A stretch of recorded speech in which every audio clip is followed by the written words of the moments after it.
For the last several days I've been between a rock and a hard place. The last Genshin Impact video I uploaded was on the 18th of October 2022. That is over a year and a half. In that time I continued to play the game, but on a much smaller scale. My resin remains firmly capped at 160 out of 160, unless I actually need something to level a character.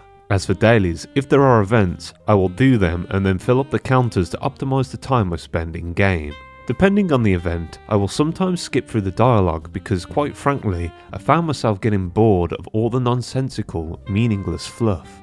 In fact, it seems like the narrative has increased exponentially when it comes to even the most mundane of events. I honestly find it frustrating. I just want to do the event, get the reward and move on. In other gacha games, they have a skip option that briefly summarises the segment of the story so you can choose to skip or watch it play out. A feature this game is in desperate need of. But I digress. This isn't really the purpose of this video. It's more to give some context. Speaking of context, I haven't finished Fontaine's story yet, and my character quest page looks like this. So you may ask, why not quit then? It's obvious you don't really enjoy the game. But that isn't actually the case. I do still enjoy the combat and participating in a lot of the events. I've played the first act of Fontaine and I enjoyed it, but I'm just taking my time. Eventually I'll play the rest.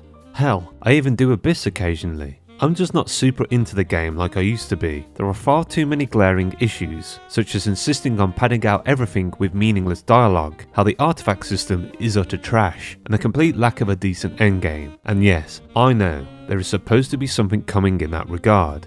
I'd argue it's a bit too late, but I'm still interested to see what they have in store for us. You may think the purpose of this video is to state why I'm quitting this game, but it's more to talk about what I'm doing with this channel and the content going forward. Recently, I've had the urge to get back into making videos, but due to my absence from this channel, it left me with a dilemma. Should I come back and start making videos again, or should I just start a fresh new channel? This channel was built purely on Genshin Impact, and I've had a fair share of struggles with it. I've invested a lot of time and effort here in a vain attempt to make something a little different to the usual guide and news content. My most successful video garnered 2.8 million views, and I would have gotten a lot more if I hadn't have unlisted it. The catch was, the video was short, meaning none of the traffic and the subscribers I gained from it translated into views for my other content, even stuff of a similar nature. I spent several months trying new methods to make my usual content more engaging, but many underperformed.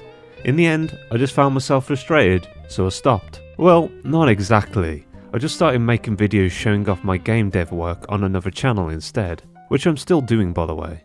Now that I've been semi-retired for a while, I feel ready to get back into making videos again, which brings me back to my previously mentioned dilemma. I honestly don't want to be uploading videos that get 200 views to a channel that has 10k subscribers, especially considering the vast majority came from Genshin Impact. YouTube Shorts in many ways ruined this channel and I just want a clean slate, even if I spend some time getting just 5 views. So I've set up a new channel. It's called Facepalme Returns for now, and its handle is @Facepalme Gaming. I had a big problem with consistency on this channel and found myself burning out a lot. This was because of the manner in which I used to produce videos and my perfectionist mentality. So my plan going forward is to make videos on whatever I feel like, not lock myself into one thing and not stress on the details.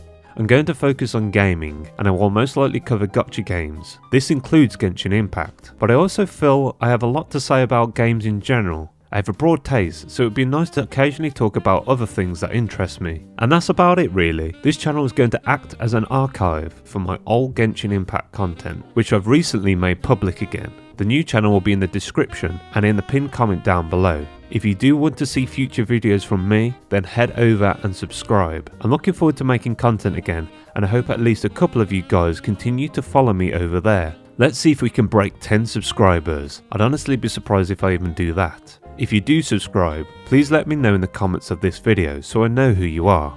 And to anybody who won't be coming over, would you kindly bugger off?